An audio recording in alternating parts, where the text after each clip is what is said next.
Total students ఒక ఇన్స్టిట్యూషన్లో ఎంతమంది చదువుతున్నారు, అందులో ఎంతమందికి ర్యాంకులు వస్తున్నాయి, ఎంతమంది కనబడకుండా పోతున్నారు. బ్యాండ్ బ్యానరు అన్నీ చూసి జాయిన్ చేసిన పేరెంట్ మళ్ళీ ఖచ్చితంగా ఈవినింగ్ హోమ్ ట్యూషనో లేకపోతే ట్యూషన్ సెంటర్ పెట్టేస్తున్నారు. ఇన్స్టిట్యూషన్కి డబ్బులు వస్తున్నాయి, ట్యూషన్ సెంటర్కి డబ్బులు వస్తాయి, మధ్యలో పిల్లలు నలిగిపోతారు. చిన్నప్పుడు అందరూ కూడా వాళ్ళ పలక మీద దుద్దుతూనే వచ్చాం.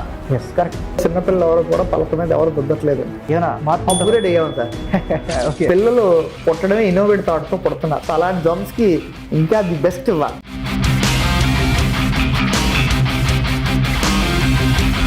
ఆదివారం చదువు కోసం కాదు, ఒక రోజు పిల్లలకు ఫీ ఇస్తాం అనుకోండి, ఖచ్చితంగా సోమవారం నుంచి శనివారం వరకు మన మాట వింటాం.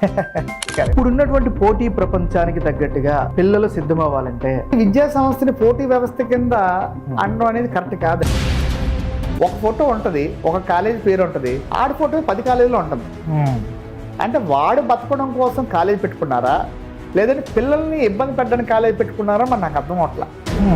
భయం లేకుండా చదువు చెప్పడం అంటే భయం పడి చదివితే ఆడి బ్రెయిన్ లోనే సగం పోతుంది. సార్ కొడతారు అని చదువుతాడు తప్ప సార్ దగ్గర ఒకసారి అడిగి ఎక్స్ప్లెయిన్ చేసుకుంటే ఇంకా బాగా వచ్చింది కదా అని ఇంటెన్షన్తో అయితే చదవగలరు. పిల్లలు ఆటలు కూడా భవిష్యత్తుకి నిర్దేశించేలా ఉండేవారు. వైకుంఠపాల్ అనేది ఒక మనిషి యొక్క సక్సెస్ ని ఫెయిల్యూర్ ని డిసైడ్ చేసే గేమ్ అండి.